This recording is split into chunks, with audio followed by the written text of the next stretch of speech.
Hi bros. நான் இப்போது இட்லிக்கு தொட்டுக்க இப்போ தக்காளி வெங்காயம் பண்ணிகிட்ருக்கேன். பாருங்கள் வதங்கிட்டுருக்கு. டொமேட்டோ எல்லாம் போட்டு கடல மாவு இருக்குல்லையா, கரைச்சி விட்டாச்சுன்னா கிரேவி ரெடி ஆகிடும். இது வந்து எண்ணெய் கத்திரிக்காய் குழம்புக்கு வறுத்துட்ருக்கேன்.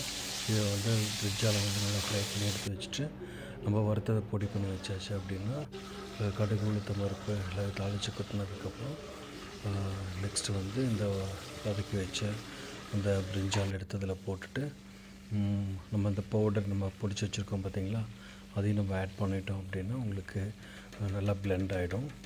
அதுக்கப்புறம் நெக்ஸ்ட்டு வந்து நம்ம புளி தண்ணி இருக்கு இல்லைங்களா, அது கரைச்சி வச்சதை வந்து நம்ம ஆட் பண்ணிட்டோம் அப்படின்னா அது கூட வந்து நல்லா உங்களுக்கு வந்து மிக்ஸ் ஆகி நல்ல ஒரு ஃப்ளேவர் கிடைக்கும்.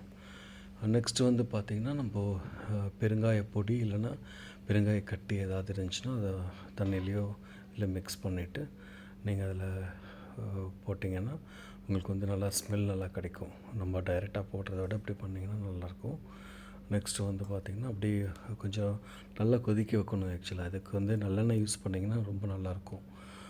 நம்ம நார்மல் சன்ஃப்ளவர் ஆயில் விட நல்லெண்ணெய் ஊற்றினீங்கன்னா சூப்பராக இருக்கும்.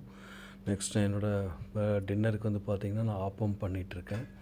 அது கூட இந்த குழம்பு ரெடி ஆகிட்டு. Hi bros. நாளைக்கு நம்ம ஃபேமிலி பஹ்ரைனுக்கு வராங்க ஹாலிடேஸ் முடிச்சுட்டு.